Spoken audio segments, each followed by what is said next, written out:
Баршаңызға қайырлы күн достар, менің каналыма қош келдіңіздер. Бүгін сіздерге әртүрлі жеміс-жидектерден ассорти компот жасаудың жолын көрсететін боламын. Балаларыңызға ешқандай қоспасыз, газсыз осы табиғи сусынды жасап беріңіздер.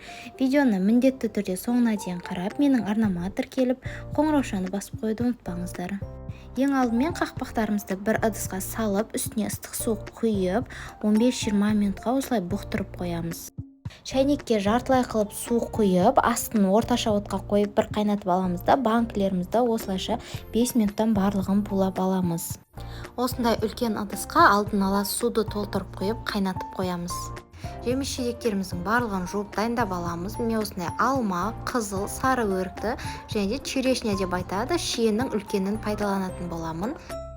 Банкаларымыздың барлығын булап алғаннан кейін ең алдымен осындай астына черешняларымызды көз мөлшерімен барлығына шамалап салып шығыптым.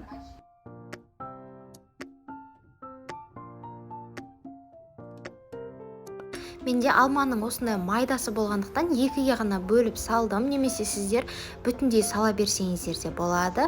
Оның үстінен сары өрікті де 3-4-3-4-ден және де қызыл өрік менде азғантай болғандықтан екеуден ғана салып шықтым.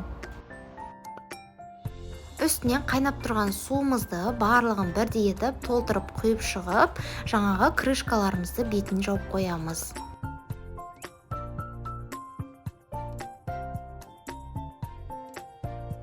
Міне біздің банкаларымыздың барлығына ыстық суды құйып болғаннан кейін дәл осылай 20 минутқа қалдырып қоямыз. Міне біздің 20 минут уақыт өткеннен кейін жаңағы ыдысымызға біздің банкідегі суларымызды ақырындап құйып шығамыз. Өзінің арнайы крышкасы болады, менде ол жоқ болғандықтан жай ғана крышкасын шетін ұстап тұрып, ақырындап ыстық, қолдарыңыз күйіп қалмасын, құйып алдым барлық банкадағыны. Және де біздің суымыз кішкене азайып қалған үшін осылай шәугімдегі суды толтырып қойып, тағы да бір рет бетін жауып жақсылап қайнатып алдым.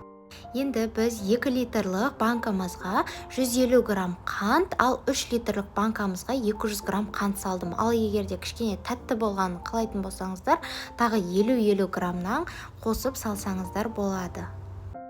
Тағы да бір рет қайнап шыққан ыстық суымызды қараңыздар, түсі қандай өте әдемі болды. Үстінен тағы да толтырып біздің банкаларымызды ақырындап құйып шығамыз.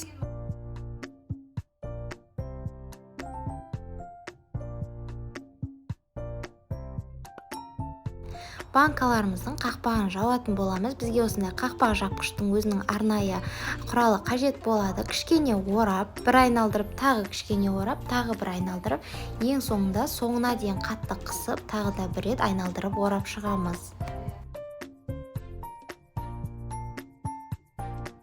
Барлығының қақпағын жауып болғаннан кейін банкілерімізді дәл осылайша кішкене үстелдің үстіне қойып, осылайша дөңгелетіп жіберіңіздер, сонда ішіндегі қанты еритін болады.